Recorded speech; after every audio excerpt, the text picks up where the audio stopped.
eu sou a Débora Fiel, eu sou uma das pessoas que resolveu o livro A Mandíbula de Caim, e hoje nesse vídeo eu vou trazer algumas dicas para te ajudar com a leitura.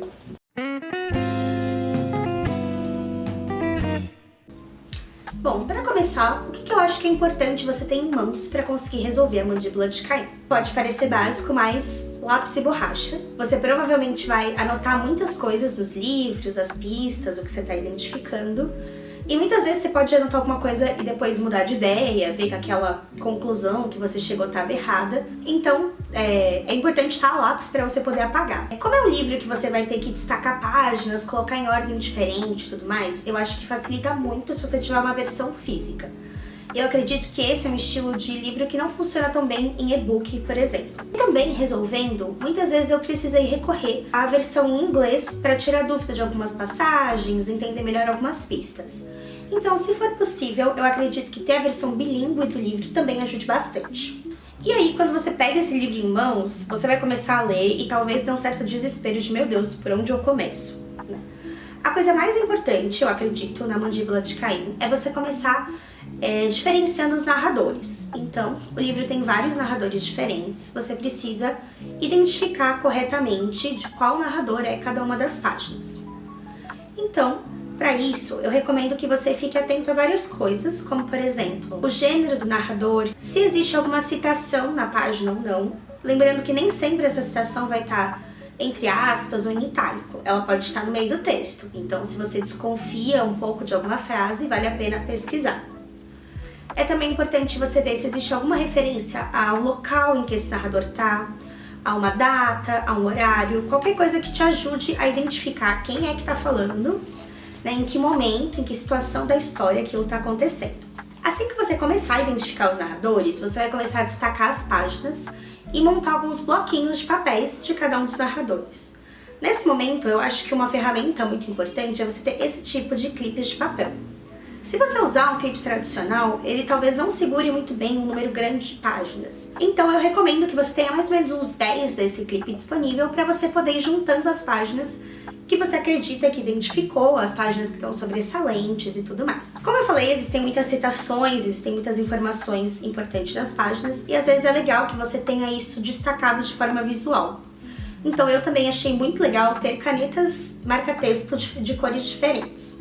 Por exemplo, eu criei um sistema na minha cabeça que as citações de um determinado autor iam ser de rosa, de um determinado livro seriam de verde. E eu senti que na hora de organizar os narradores, isso também me ajudou muito visualmente. Então, quando você identificar corretamente os narradores de cada página, você vai ter que organizar a ordem das páginas em cada um desses bloquinhos. E aí uma dica que eu acho importante é: cada narrador tem algum tipo de lógica específica para que você consiga organizar.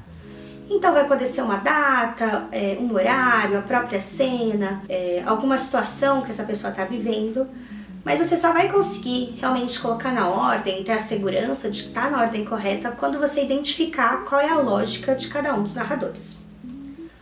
Aí, quando você tiver com todos os narradores separados e todos os bloquinhos em ordem, só falta colocar os bloquinhos na ordem cronológica da história. E nesse ponto, é muito interessante lembrar que esse livro todo se passa em um único ano. Então, por exemplo, se você identificar que um narrador está em abril e o outro está em setembro, você vai ter a certeza de que o narrador de abril vem antes. E uma coisa que facilita bastante a vida quando você está organizando é lembrar que os narradores nunca se intercalam. Vai iniciar um narrador, ter todas as páginas dele, finalizar e aí começar um narrador diferente. E essas foram dicas um pouco mais gerais, que eu acho que te ajudam principalmente se você não começou ou está muito no início. E agora eu vou trazer algumas dicas um pouquinho mais específicas, Talvez elas te ajudem mais quando você estiver avançando um pouco mais na leitura, mas que são dicas assim, de coração, são dicas que eu realmente acho que podem te ajudar bastante.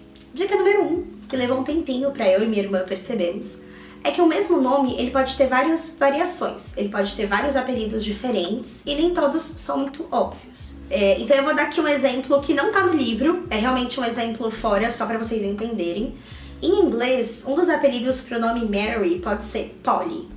Provavelmente, de forma instintiva, você não saberia isso. Então é por isso que vale a pena a gente pesquisar algumas vezes essas variações e esses apelidos.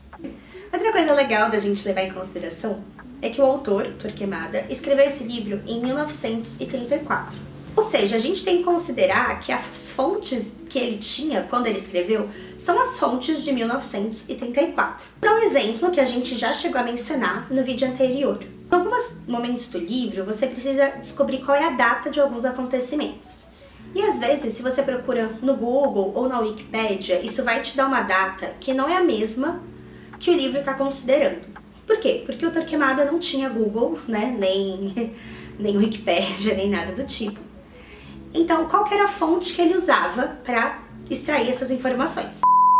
E outra coisa que eu acho que é importante é que talvez muitas vezes a gente comece a ler com a expectativa de que todas as informações sejam muito óbvias. Então a gente acha que se aquilo está fazendo uma referência a uma data, vai ser uma referência óbvia. Se aquilo está falando de um horário, vai estar o horário explícito. Ou até mesmo se está acontecendo um assassinato, se está acontecendo alguma negociação, aquilo vai estar sempre muito explícito. Mas, como é um livro muito difícil, ele precisa deixar as coisas muito veladas para que elas só façam sentido, né, quando elas estão ordenadas. Então, eu realmente recomendo que você seja muito atencioso quando você está procurando essas informações e entenda que referências a lugares, referências a datas, mesmo o que está acontecendo na cena, às vezes pode estar falado de uma forma muito poética, muito parafraseada, e não é porque você não pegou isso no primeiro momento que a informação não tá lá. Então, sei lá, vou dar um exemplo. Se você tá acompanhando um narrador e você percebe que ele sempre faz uma referência à data, e aí tem uma página dele que você acha que não tem, muito provavelmente a referência tá lá, só que ela tá um pouquinho mais escondidinha. Então você vai ter que procurar um pouco mais as informações, se tem alguma frase estranha, se tem alguma coisa que pode estar dando essa dica. Um dos desafios, né, desse livro, além de você colocar as páginas na ordem correta, é que você tem que colocar o nome, né, das vítimas de assassinato e das pessoas que cometeram esses assassinatos.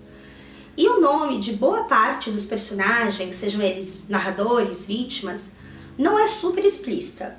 Alguns podem estar escritos de uma forma um pouquinho mais explícita, mas muitos deles não são escritos no livro em momento nenhum. Você vai ter que pegar uma dica, um duplo sentido, às vezes uma citação de um homônimo, e a partir disso que você vai poder deduzir muitos dos nomes. Outra coisa que também você tem que considerar, né, esse momento histórico é, por exemplo, trajetos, mapas. Então vamos supor, hoje para você, sei lá, atravessar Londres, provavelmente você tem um super caminho de metrô que não existia na década de 30, né? E aí, por fim, essa eu vou dar uma dica que, assim, um anjo passou essa dica pra mim, e aí eu quero ser o anjo na sua vida e te passar essa dica, é que o gabarito não necessariamente deve ser preenchido da forma mais intuitiva. Eu cheguei a mandar errado, né? E aí gerou uma super frustração, eu não receber uma resposta correta, porque eu não tinha entendido a forma que a editora gostaria que eu preenchesse o gabarito.